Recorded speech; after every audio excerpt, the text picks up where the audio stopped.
Hey there, Sharon Horne-Ellstrom here. Welcome to day 1420 of What You Up To Now, documenting the journey and sharing my experience from 48 plus years of offline business and corporate experience over a quarter century in corporate America, simultaneously running businesses. And then since 2017, I've been online. So I'm merging the online and the offline. For a while, I went just online, and now in 2020, with the pandemic and everything, I decided, nope. Want to have my fingers in my hands in both. Want to diversify and make sure that we're doing both. And frankly, we need to have more local businesses and local control over our lives. I think the pandemic has definitely shown us that. So our idiom for supersize your business today was Christmas came early, and I was a little disturbed when I found out actually where this expression came from.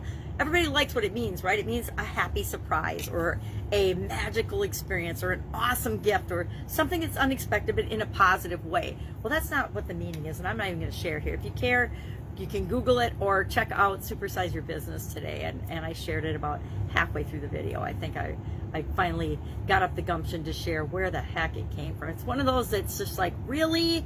This is where this came from? And it just goes to show you that idioms definitely mean something different than maybe where they originated or their humble or not so humble beginnings. Our Get Up and Go challenge today was day 19 of our free 30-day Get Up and Go challenge. This is the 10th free Get Up and Go challenge that we've done since the pandemic started. The first one was in April of 2020 with the big first month shutdown for us in my area here in Wisconsin in the United States.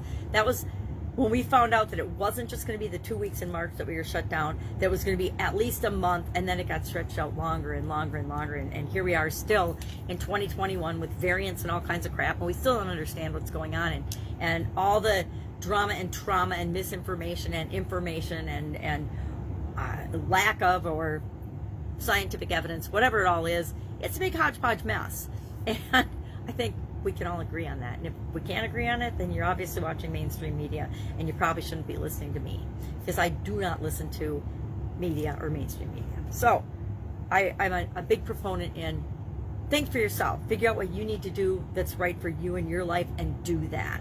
And it's going to be different for each and every one of us. It isn't going to be a mass thing that the media tells us to do, right? All right, off that soapbox. Our SOAP framework today was about our physical beingness, and maybe that's why I'm thinking of this, because our health is definitely a component of our physical well-being. And we're talking about our story, and so I shared the tool storyboarding, and we storyboard out some aspect of our physical well-being or our physical beingness, and we draw out our current situation and then our desired situation. And I said create your own story in the title, and I didn't even talk about that. Now that I'm thinking about it, I forgot to even talk about that. So I don't know what I'm going to pick this time. I've done a lot of different things. This is our 10th one, so I'm going to go back maybe and look and see what I've done before, so that I do something different this time as I go through the SOAP framework. So I will figure out what that is, and then I will storyboard mine after I go to my uncle's.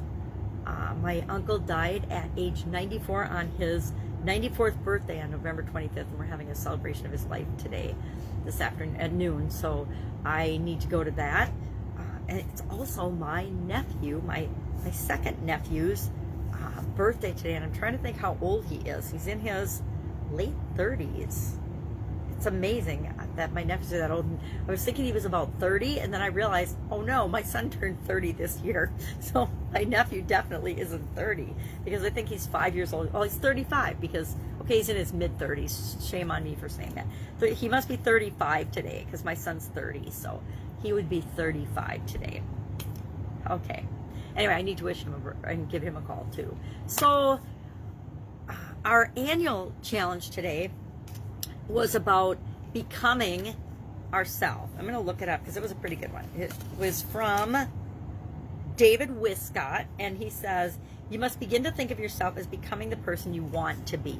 And I like this one because I believe that we are always becoming, or hopefully we're always becoming, a better version of ourselves. Now, I remember a lot of years when I was just surviving and getting by, right? And just doing what I thought I had to do.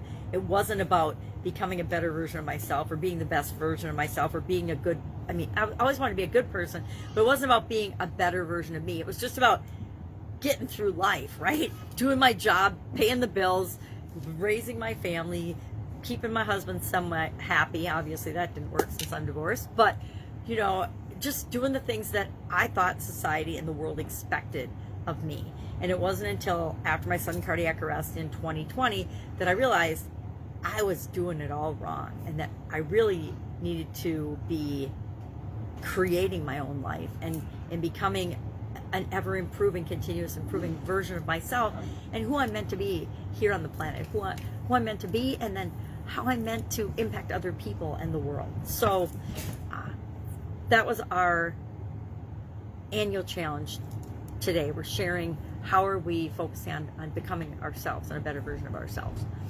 So lots going on today. It's also, you know, less than a week to Christmas, so a lot going on there.